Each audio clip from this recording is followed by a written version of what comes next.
Welcome back to the Sizzle. We're honored to have a remarkable guest with us, Miss Jami Dunham, who serves as the Chief Equity and Inclusion Officer at KIPP Public Schools in Washington, D.C. Jami is not only a seasoned educational leader, but also a passionate advocate for diversity, equity, and inclusion. In her current role, Jami leads KIPP's DC comprehensive strategy in the realm of diversity, equity, and inclusion, steering the organization's anti-racism efforts. Prior to taking this critical position, she served as the Deputy Chief Academic Officer for Secondary Schools at KIPP DC, where she played a pivotal role in principal training and academic leadership. With over 2 decades of experience in teaching and school leadership, including the founding of a charter high school, Jami brings a wealth of knowledge to our conversation, and we couldn't be more excited and more happy to have you here on the show with us. Jami, how are you this evening? I'm doing great. Thanks for asking. So is it Gregory or G Sizzle? I don't know if I'm the cool way, or what am I doing government names here? What are we doing? Well, I normally don't say my government name in public, but whichever one is fine with you. Normally for the show, we use G Sizzle. G Sizzle. Okay. Gregory's fine if whatever comes to your mind first, because I don't. He's still in the witness protection program, though. He's still on the run. Well, it's hard to be in witness protection with all these colors on. I'm just going to tell you that right now. It's bright, and they will see me coming a mile away. But whichever one you want to use, so whichever one's good for you. All right, I will. I'm almost always a rule follower. Every once in a while, I'll push the envelope. So I'll go with G Sizzle. Plus, look out! Youthful. If I say G Sizzle, that feels nice. That's right. Now, as the young people say, now you're relevant. Right. So now we can go ahead and have this conversation. So let's start it off with Jami.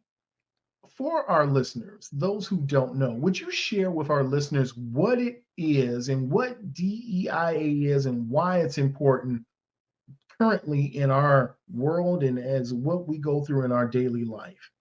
Yeah, sure. So you may hear DEI, you may hear DEIA, you may hear DEIB.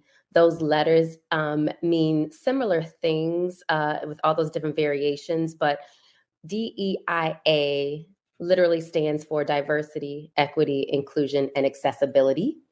If you swap the A out for the B means belonging. All of those letters together are a framework that organizations, corporations, communities can use to really create safe, supportive, thriving environments and explicitly addressing inequities. And so we're talking about historical inequities, current inequities that are in our society. And so it's a framework to be able to create particularly work environments that are fair for all people, eliminating the disparities and outcomes for marginalized groups and communities that have been and continue to be oppressed. So we're talking about communities of color. Definitely, we're talking about, when we talk about gender, women who have not been typically allowed into leadership positions, depending on the industry. So that's what that means. It's a framework to continue to be committed to just treating all people with love and respect and with fairness so that they can thrive. It's really important, I think, to continue because, I feel like there was sort of of course, celebration when we had, Obama in office, right? But that wasn't the end of the work. The fact that we were able to elect a Black president, or the fact that we now have a Black vice president, a female, which is great, my soror. But this work is important because we still live in a country where racist and inequitable systems still exist. The culture we live in perpetuates all the mindsets and the behaviors, all the processes, the policies, the legislation that keeps certain groups in positions of power and certain groups at the margins. And that's harmful. And it's systemic. It's been happening since the birth of this country. And so that's why that work is still important. Hundreds of years of systems at play that have resulted in outcomes that are so desperate that we need to continue to work on DEIB, DEIA for, I think, as long as I'll be alive and generations to come. So the work that I do specifically focuses on anti-racism because there are lots of inequities, but race compounds all inequities. And so the work is not limited to race, but we have to name it. We don't like to do that in this country. We don't like to talk about race. Or we feel like we talk, some folks feel like we talk about it too much. Everything is about race, but it is because racism compounds all other inequities. And so we know that privilege and power is given to folks that are white, in terms of gender that are male, in terms of religion that are Christian, in terms of sexuality that are heterosexual. So we have all of those identities in which there are groups that are in power or groups that have privilege and groups that have been marginalized or oppressed. So it's complex, it's deep. And so this work is important still because of all of those things. Well, let me ask you this. In light of where we are right now, it is the 60th anniversary of the Civil Rights Act. Yeah. How do you believe that Dr. Martin Luther King's vision and legacy continues to impact society today and currently? Yeah, I remember as a fifth grade teacher over 20 years ago, I loved being able to share with my students the audio of Dr. King's speeches. I mean, his voice is just so soothing, rousing, it's spiritual, right? And I liked sharing some of the the speeches that are not as popular, but that always brought me a lot of joy, just making sure that I was able to share just his story and his impact. I think today, 60 years later after the Civil Rights Act, his vision and legacy still continues to impact our society. Whenever we see leaders standing up with love and addressing hate with love, when we see folks being courageous in the face of challenges, when we see hope and inspiration, confronting fear, I think that's when we see his vision and legacy that still exists, because I think he really reflected those things. I think, and we forget, he was young as he was leading. He was very young. And so when we see young people stepping up and leading, I think that's a reflection of his vision and his legacy that still impacts us today. He was a beacon of light. And I think that we all are still looking for inspiration. And so when we see those folks that are providing that same type of inspiration today, that's I think where we see his legacy. So when we see people actually reaching across differences, he was someone that was able to gather groups of people that didn't all have the same faith, that didn't all look alike. So I think his legacy and his visions still exemplify today when we see that kind of leadership as well. Jami, I remember when the push for the MLK holiday was going on, and Dr. King's name was on the tip of everyone's tongue at that point in time. We saw what was going on in Arizona at that point in time when they didn't want to celebrate the day. Can you talk a little bit about, though, now that MLK Day is here, for some people in our community, we think that we have arrived. And it was interesting today. I'm also an educator. And recently today, we were talking in my classroom as we get near Martin Luther King Day. And it was interesting to see that my students weren't as akin to be knowledgeable on exactly what was the day's all about. They looked at it just, it's another day I'm getting out of school. And so now I'm looking at it from that standpoint. Has Martin Luther King Day now become like President's Day? We don't really understand what's going on with President's Day. It's just another day out. Can you talk a little bit about the consciousness and what we can do as a people to make sure Martin Luther King's Day does not just become another holiday?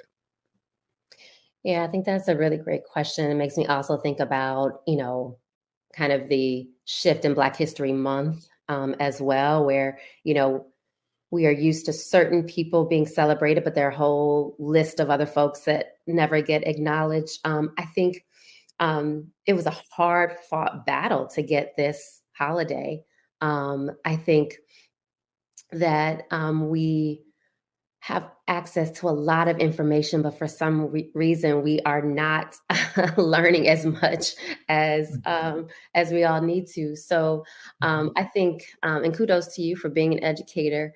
I think we can't settle for the advantages we have been able to garner, because there's still so much work to be done. So I think this holiday can be a reminder of what is possible and a reminder of how much more work we still need to do.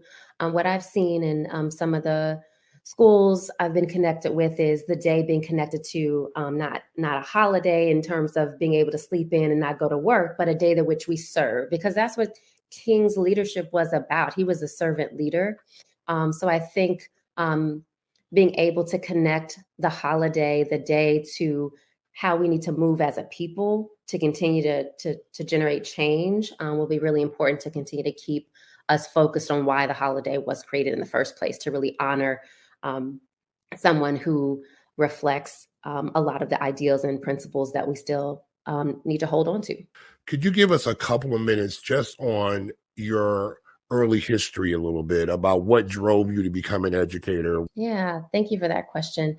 I, as a child, thought I was going to be a doctor. I knew I was going to be a doctor. I really loved working with kids, so I thought I was going to be a pediatrician. So when I went to school, I chose Howard as one of the as the school because of the high rate of African Americans that go into med school from Howard, and so that was my plan, and it was solid, and that's what I was going with.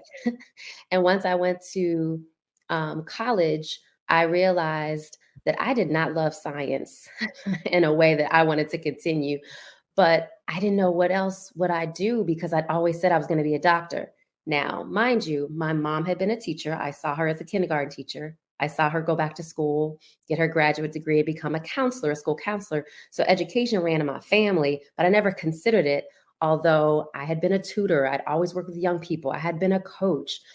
So I should have paid attention to kind of those breadcrumbs. But what happened for me that really drove me towards my purpose and my journey where I am today, literally was a moment in which God spoke to me. And I was, I want to say, miserable in every science class at Howard University. And I was walking across campus one day. I had added French as a major because I was like, let me take some classes I like. I got to take these science classes because I'm pre-med, but let me add French because I just like French. I always liked languages. I'd been taking that language for a long time. I was walking across the yard and God said, you need to teach.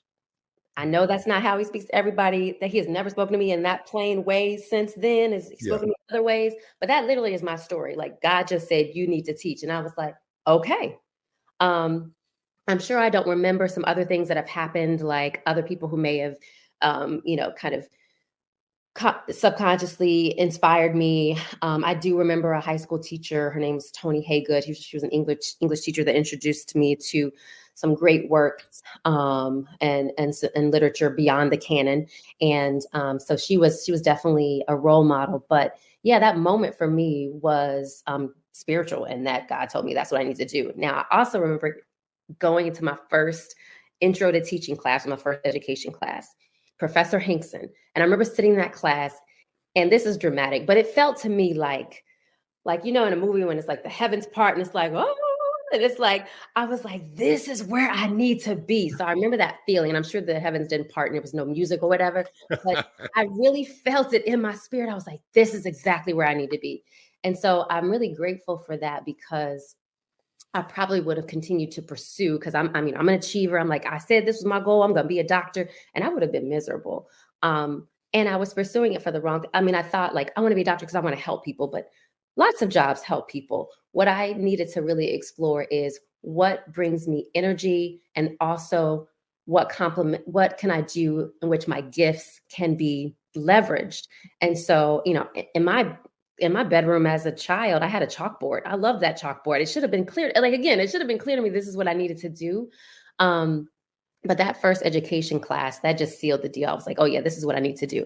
Now I'm not going to make no money, but that's okay. I'm going to be happy and doing what I'm doing. It's done out of love. It's done out of love. Yeah. So and then so I finished at Howard, and I minored in elementary education and majored in English and French. And then I loved every minute about teaching. I moved from teaching and I've always taught and worked in DC schools, and always wanted to serve in communities in which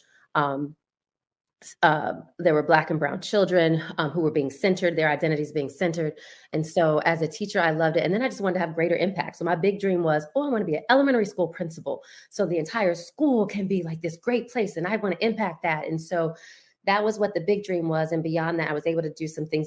God had an even greater plan for me. And so I'm just really, really grateful for that. I can't imagine doing a job every day and having done it for 20 years and not being passionate about it, not feeling like it's a part of my purpose. So I'm just really grateful that it did happen as early as it did, for God to say, this is what you need to do. As we talk about principles, Jami, and things that we need to hold on to, when we talk about DEI and inclusion, how do these principles all merge together? How do they mend together? How do they meld together to make a tapestry? Let's just say a tapestry for education and for young people, but not just young people, but for adults also. How do we bring all these elements together so that DEI is something that is inclusive in our daily walk? Yeah, it's been helpful to think about this work in terms of the four levels that are going to always be at play in our society. So when you think about levels of racism that we see, or levels of any inequity that we see, in order to change, we have to address all four of those levels. So the first level being personal level, so those mindsets and beliefs that folks have as individuals. And then the personal level impacts interpersonal levels. So we're talking about the relationships amongst folks. And then when we think about organizations, we're talking about the institutional level. When we talk about institutions themselves, like education, government, religion. And then the fourth level is that systemic level, or that structural level, where institutions are working across systems. And so in thinking about how to merge all those principles, I think about how we address each of those levels with the work that we do. As an example, we need to learn together some new knowledge, new concepts on the personal level, and doing that self-work. And in doing that, then apply that to how we relate to other people, that interpersonal level, and then use that to figure out what policies need to change within our institutions, and then figure out across those institutions, education and healthcare, how can they both, those institutions both work together to be able to garner greater outcomes for particular groups of people. So how can education impact maternal health care? Right now, we know that Black women still continue to suffer in terms of maternal health care, the number of Black women that still die in childbirth. And so we think about those, all of those levels. I think the guiding principle across all those levels is, how do we show up in love? I mean, that's really what this work is about love, because at the root of everything that we do, we're talking about this is human work. And so human work, humanity, is all rooted in love. Again, Dr. King, that's what he was about.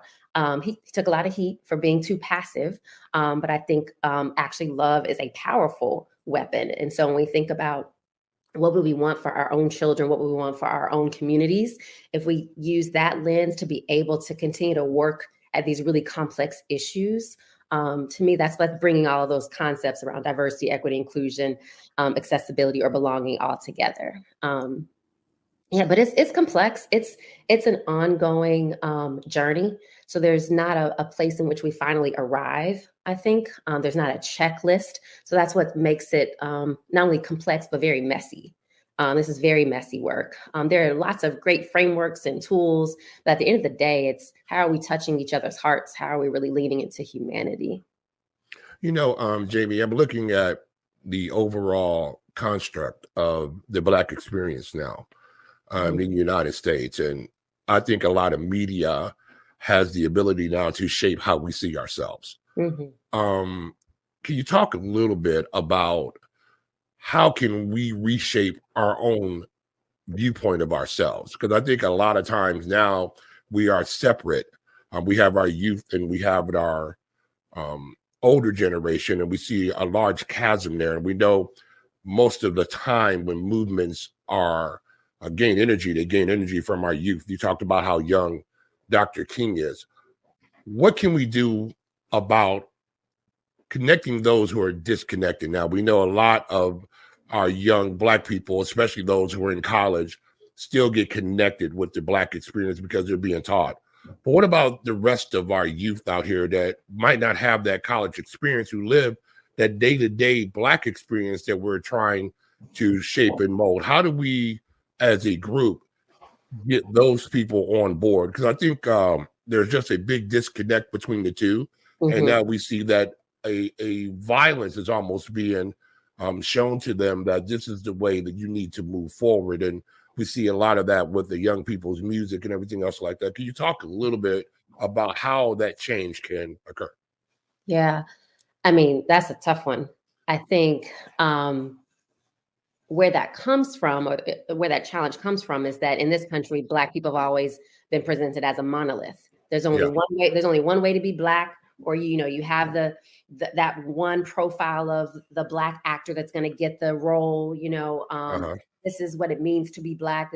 So I think, and I went to an HBCU, shout out to Howard University. My husband and I went to Howard. We have a son there, a freshman there at Howard. So some of the criticism I know I got, or questions even from my own community, was, why are you going to an HBCU when everybody's the same, right? And there's so much diversity in terms of my experience at HBCU, in terms of diverse perspectives, Black folks from all over the world coming together, Black folks that have different interests, right? And so I think that's one problem, is that we present what Blackness is and the Black experience in just one way. And so I think we have to reshape our mindsets about what diversity means within the same racial group.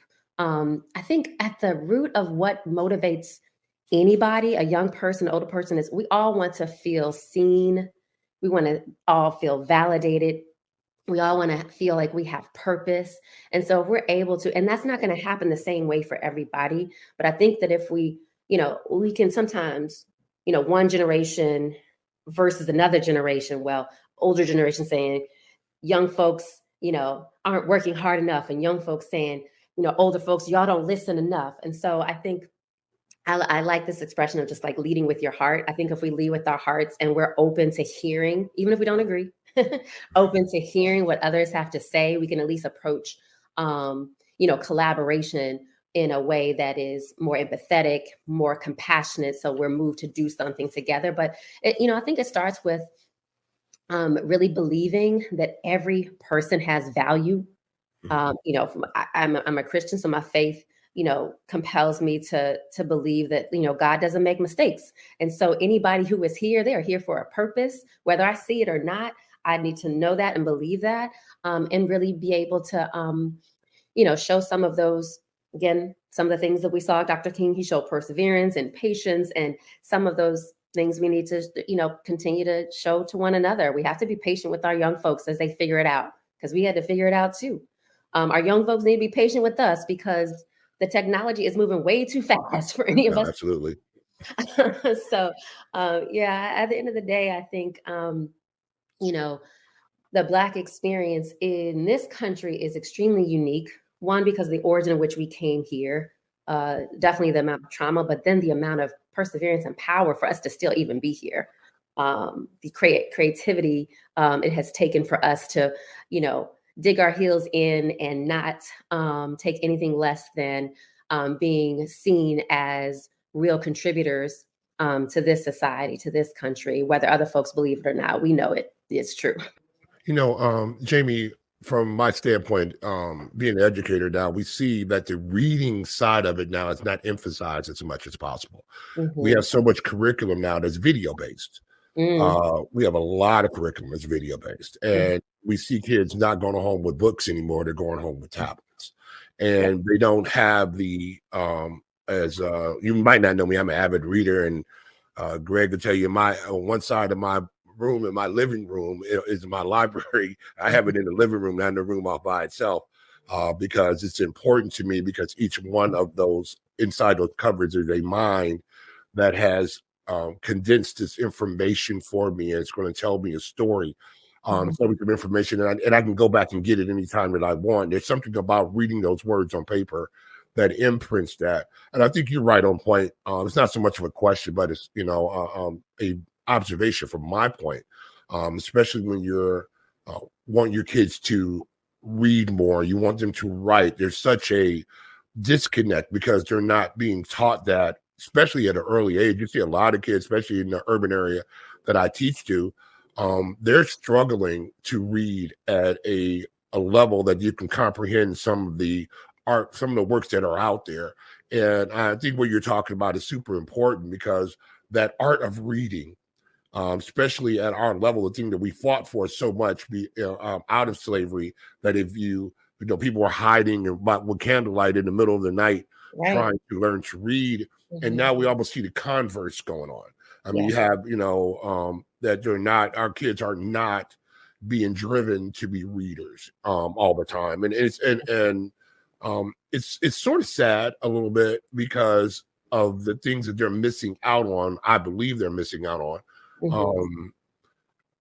If there was a way, I think that's the genie I would want somehow to rub the lamp and get that out, just to make our kids become better readers. I think that's one of the most important things out here, because when they go out to communicate in the world outside of their own, sometimes they're at a disadvantage. They can't write cursive or read cursive now.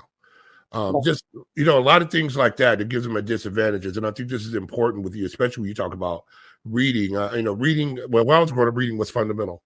Right. And it's not so much now. And I see that from that standpoint when you're trying to make them read and try just to get them to enjoy reading.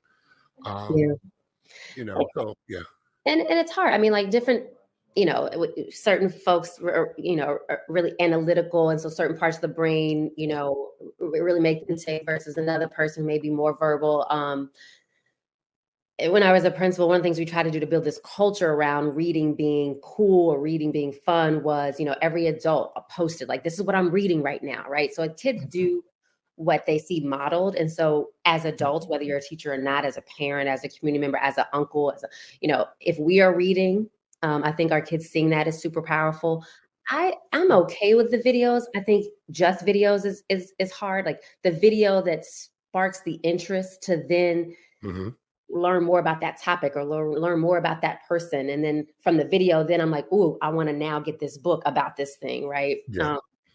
I think it's just so powerful too, because in reading, in that process, you do become a better writer. And how many of our young people will be amazing writers, will be amazing authors. So I got to see during the pandemic, my husband take this journey. He had been someone early on in school that struggled, had dyslexia, a speech impediment.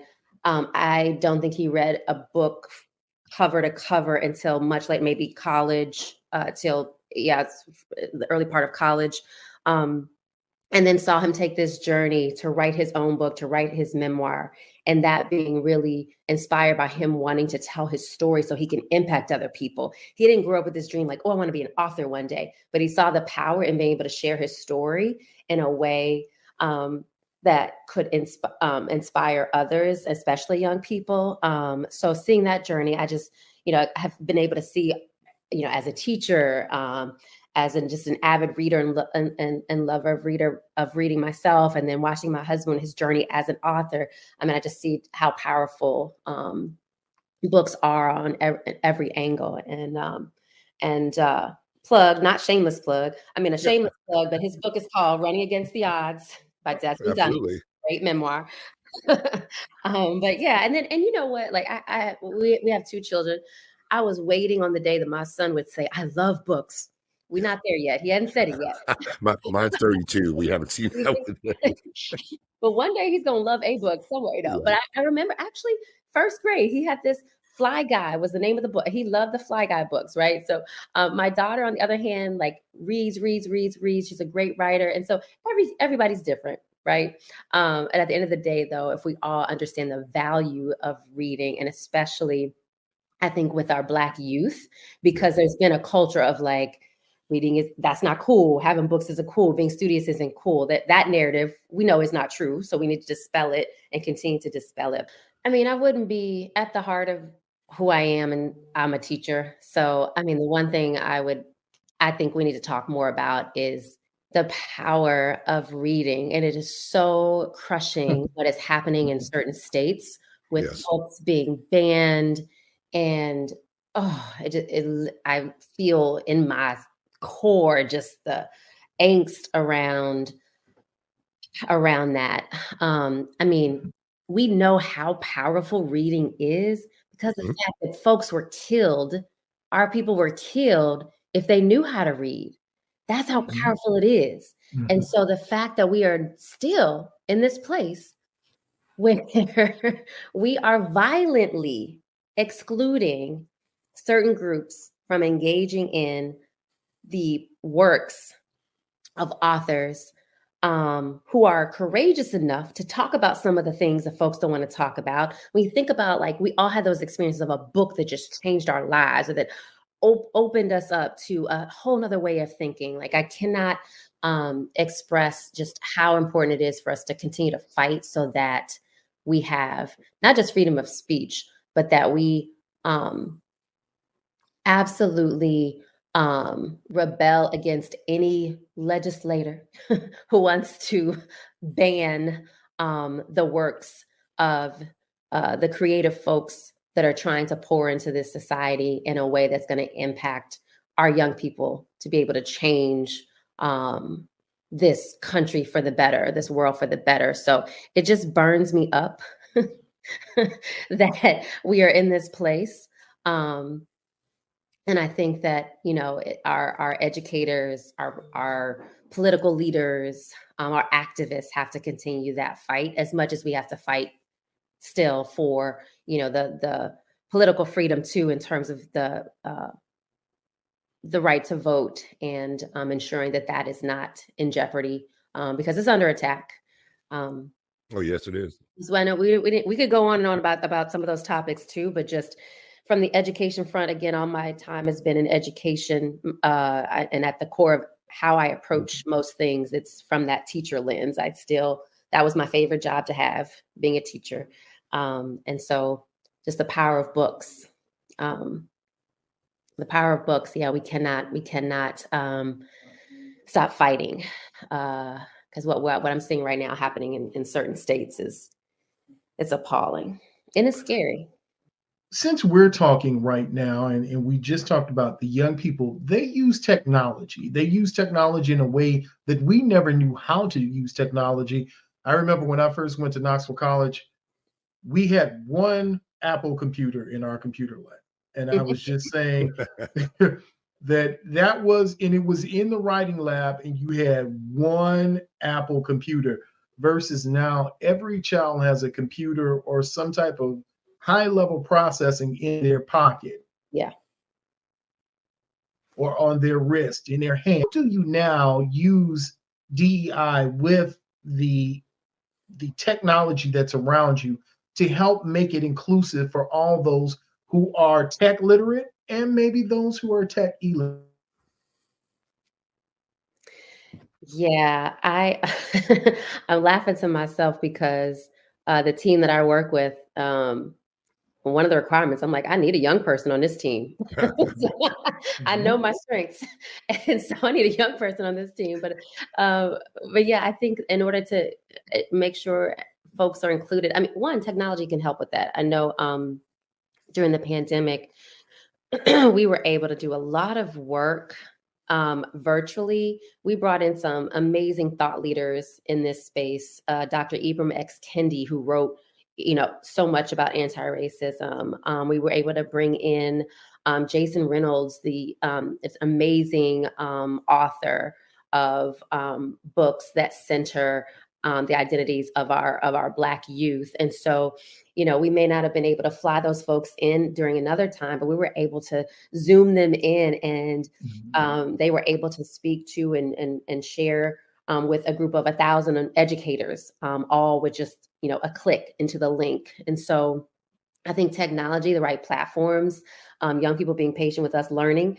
us being open enough and vulnerable enough to ask questions like, how do I do this? What's the way? So I think, we all have each generation has a responsibility so that we can continue to grow together. And I think technology can be used as a tool to continue to promote the agenda in which we know is important around diversity, equity, and inclusion. It's hard though, keeping up with technology, I'll tell you. Yeah, it's one of these things that technology is moving faster than we can learn it.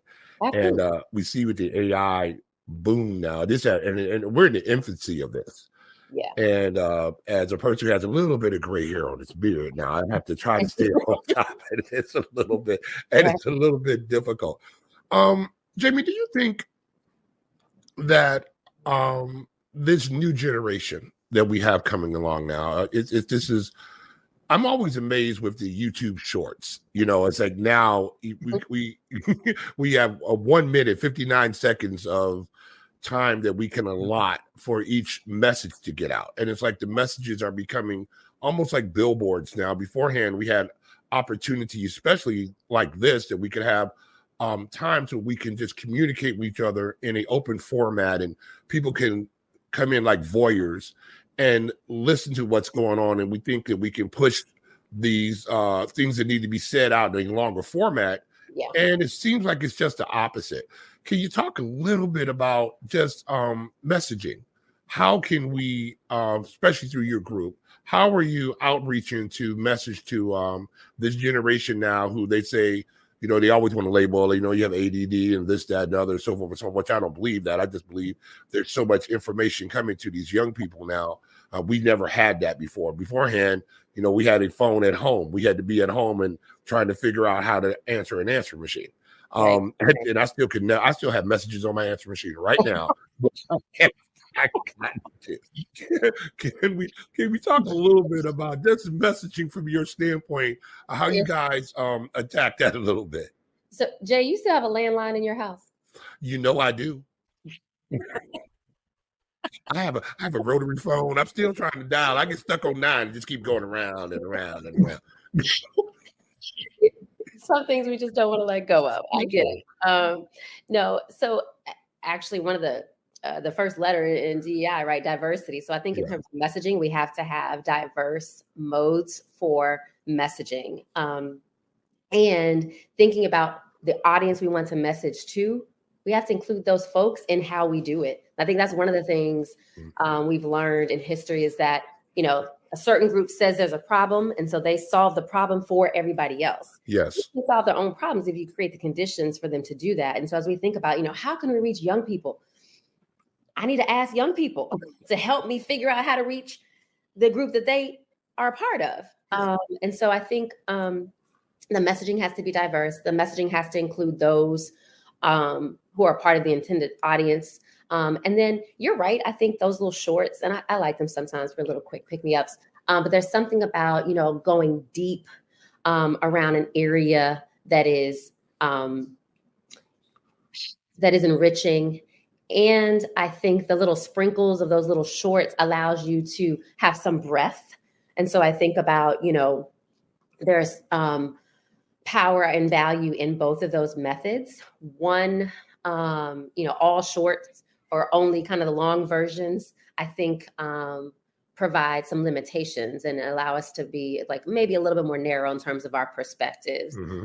I am one of those ones, like I had a Kindle and I know there are audiobooks, but I love to just turn a page in a book, right? And so, but there are times when like somebody sends me something electronically, I need to like click through that. And so I think, just the diversity and how we message, we may have a preference or a style, but we can't, I think, limit ourselves to just one way. And like you said, it's moving so fast. As soon as we learn one way, there's a new way that's going to come about as well. So, I think keeping, and as leaders as well, we can't keep people around us that are just like us. We have to have some diverse perspectives, folks from different experiences that are part of the team that we're a part of or leveraging in order to make change. And I think Dr. King, back to kind of where we started, Dr. King did that well. He had not just clergy around him. He had entertainers around him. He had other, not just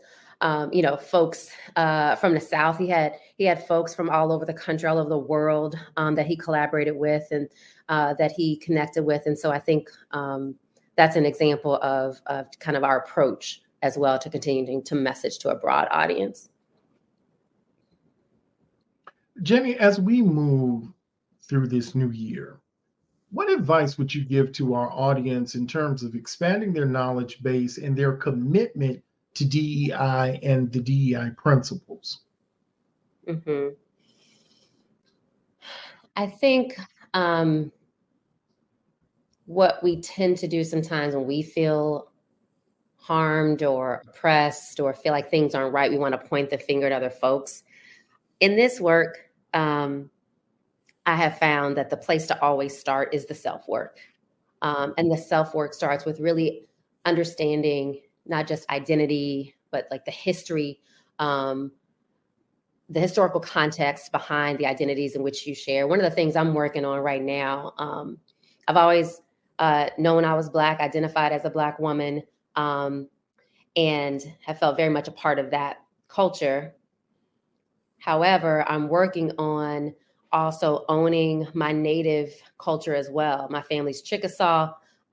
Never felt like I was Native enough to actually say it out loud. Like, yeah, I'm actually on the tribal roll for Chickasaw in Oklahoma. That's where I'm from. So that's the self-work. So as much as I feel empowered about being a Black woman, the self-work I need to do is around, disrupting Native erasure, because that's real in this country. So none of us are too expert enough to not do the self-work.